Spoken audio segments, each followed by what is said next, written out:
नमस्कार दोस्तों, एक बार फिर से आप सबका स्वागत है। आज की वीडियो में बात करेंगे स्ट्राइक प्राइस के बारे में समझेंगे। ये कैसे काम करते हैं, इसके क्या-क्या बेनिफिट्स होते हैं और स्ट्राइक प्राइस कितने प्रकार के होते हैं। तो ये सब डिटेल में हम इस वीडियो में समझने वाले हैं। तो जो लोग चैनल पे पहली बार आए हैं, उन्होंने अगर अभी तक चैनल को सब्सक्राइब नहीं किया तो चैनल को सब्सक्राइब कर लें और साथ ही बेल आइकन को प्रेस कर दें, जिससे आगे आने वाली ऐसी इंपॉर्टेंट वीडियोज़ के नोटिफिकेशन भी आपको मिलते रहेंगे। तो चलिए वीडियो को शुरू करते हैं।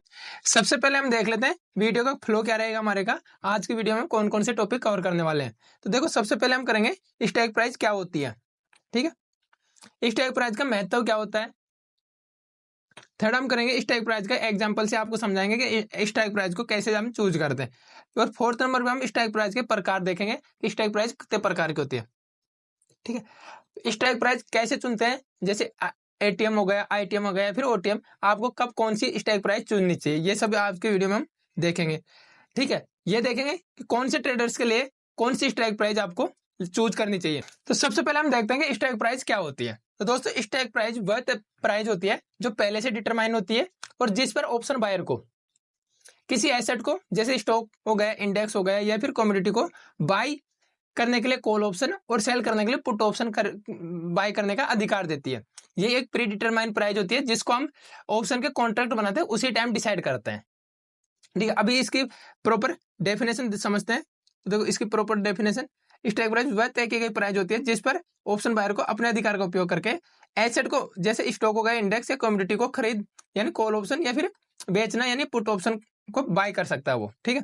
ये एक प्री डिटरमाइन प्राइस होती है जिसे हम ऑप्शन के कॉन्ट्रैक्ट बनाते समय ही तय करते हैं, जैसा मैंने आपको बताया।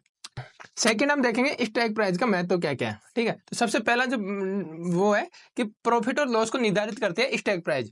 स्ट्राइक प्राइस क्या, ये कैसे करते हैं दोस्तों? जो स्ट्राइक प्राइस और एक्चुअल मार्केट की प्राइस का जो डिफरेंस होता है, उसी से प्रॉफिट और लॉस डिफाइंड होता है, ठीक है? जो अंतर होता है उसी से। सेकंड जो हम बात करेंगे दोस्तों, सेकंड जो हमारा है वो है एंट्रेंसिंग वैल्यू, जैसे मैंने आपको बताया।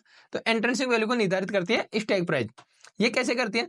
किसी भी ऑप्शन की असली जो वैल्यू होती है, एंट्रेंसिंग वैल्यू, वो स्ट्राइक प्राइस के हिसाब से ही तय की जाती है। नेक्स्ट हम देखेंगे स्ट्राइक प्राइस का एक एग्जांपल, ठीक है? एग्जाम मान लीजिए अभी क्या हुआ, रिलायंस का शेयर है, ठीक है, जो चल रहा है 2500 रुपये करंट प्राइस है इसकी, ठीक है? अब आपने इसका कॉल ऑप्शन लिया, कॉल ऑप्शन कितने का? 2600 रुपये की स्ट्राइक प्राइस का, ठीक, जिसका प्रीमियम जो है वो है 50 रुपये, इसका प्रीमियम है जो आपने पे किया। अब मान लीजिए इसका अगर हम उल्टा करते हैं, मान लीजिए आपने प्राइस, करंट प्राइस है 2500, ठीक है, और आपने क्या किया, 2600 का कॉल ऑप्शन बाय किया था। अगर मार्केट डाउन आ जाता, मान लो रिलायंस का शेयर की प्राइस गिर जाती, तो यहाँ पे आपका जो मैक्सिमम लॉस होता दोस्तों, ठीक है, इस कंडीशन में मैक्सिमम लॉस कितना हो सकता था? आपने जो प्रीमियम पे किया था 50 रुपये, इससे ज्यादा तो हो ही नहीं सकता था। यहाँ पे आपका लॉस हो जाता अगर मार्केट की में 2500 से इसका प्राइस गिर जाता तो ये एक स्ट्राइक प्राइस का एक एग्जांपल है। अगर आपको वीडियो अच्छा लगा तो वीडियो को लाइक कीजिएगा। नेक्स्ट जो हम सीखेंगे दोस्तों, वो सीखेंगे इसमें स्ट्राइक प्राइस के प्रकार, कि स्ट्राइक प्राइस कितने प्रकार की होती है। नेक्स्ट डिस्कशन हम करेंगे स्ट्राइक प्राइस के प्रकार। सबसे पहले होता है आईटीएम। आईटीएम क्या होती है दोस्तों? इसे हम इन द मनी बोलते हैं, ठीक है, इन द मनी। अब इसके लिए क्या होता है, कॉल, देखो, अगर आप मान लीजिए अभी अगर आप निफ्टी की बात करो, अभी करंट में निफ्टी की प्राइस क्या है दोस्तों? 23,338 रुपये पे मान लीजिए क्लोज हुआ है मार्केट, ठीक है? अब कॉल ऑप्शन के लिए मार्केट को प्राइस कैसे जाएगा? 23,338 से ऊपर जाएगा, 50, 60, 70, 23,400, 500 तक, ठीक है? तो अभी क्या है, जो इससे छोटा, ठीक है, इससे छोटा, यानी कि मार्केट प्राइस से छोटा जो भी स्ट्राइक प्राइस लेंगे अपन, मान लीजिए अपन ने 23,300 लिया, ठीक है, 23,300 लिया, तो ये इससे छोटी हो गई, तो ये क्या होगा? इन द मनी, ठीक है, आईटीएम। आईटीएम। अब मान लीजिए हमने ले लिया यहाँ पे 23,338 पे मार्केट चल रहा है करंट में, और हमने ले लिया 23,400, ठीक है, तो ये इससे दूर हो गया। तो इससे दूर हो गया, इसका मतलब है ये हो गया ओटीएम, ठीक है, सबसे नियरेस्ट। अब इसका उल्टा करके देखते हैं कि अब 23,038 है, 23,338 है यहाँ पे, तो 23,350 का भी एक स्ट्राइक प्राइस है अगर निफ्टी के लिए 350, तो ये क्या हुआ, ये एटीएम होता है। तो ये आपको समझ में आ गया कि स्ट्राइक प्राइस कितने प्रकार की होती है। इसको हम बिल्कुल सिंपल समझ सकते हैं। कॉल ऑप्शन के लिए अगर मार्केट में करंट प्राइस स्ट्राइक प्राइस से बड़ी है तो वो इन द मनी होगी, ठीक है। मार्केट प्राइस अगर करंट स्ट्राइक प्राइस से छोटी है तो वो आउट ऑफ द मनी होगी। सेम चीज उसके लिए होगी। ऐसे ही मान लीजिए अभी आप मान लीजिए 23,338 है, ठीक है, और आप पुट कर बाय कर रहे हो। अब पुट के लिए क्या होगा इन द मनी, 23,400, ये इन द मनी हो गया।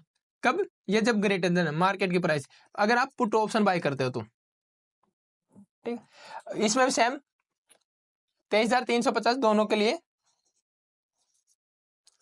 एटीएम होगा, ठीक है।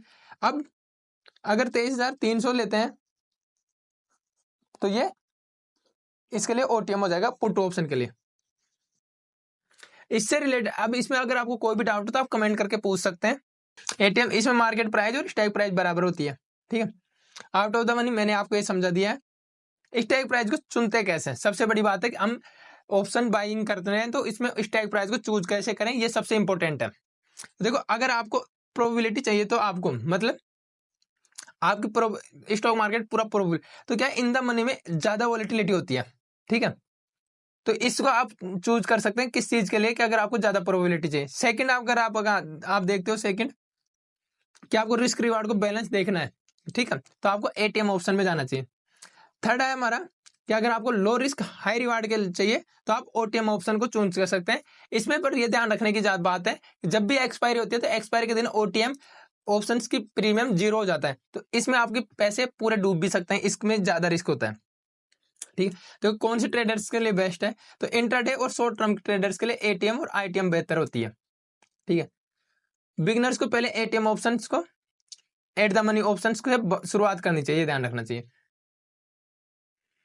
हाई रिस्क टेकर जो भी ट्रेडर्स होते हैं उन वो ओटीएम में खेल सकते हैं, ठीक है। एक छोटा सा आपके लिए होमवर्क है, इसमें आपको क्या करना है, आईटीएम एटीएम और ओटीएम ऑप्शंस में क्या अंतर होता है ये आपको ढूंढ के लाना है और कमेंट करके बताना। अगर वीडियो अच्छा लगा तो वीडियो को लाइक शेयर कीजिएगा और ऐसी वीडियो को देखने के लिए आप हमारे साथ जुड़ सकते हैं। धन्यवाद दोस्तों।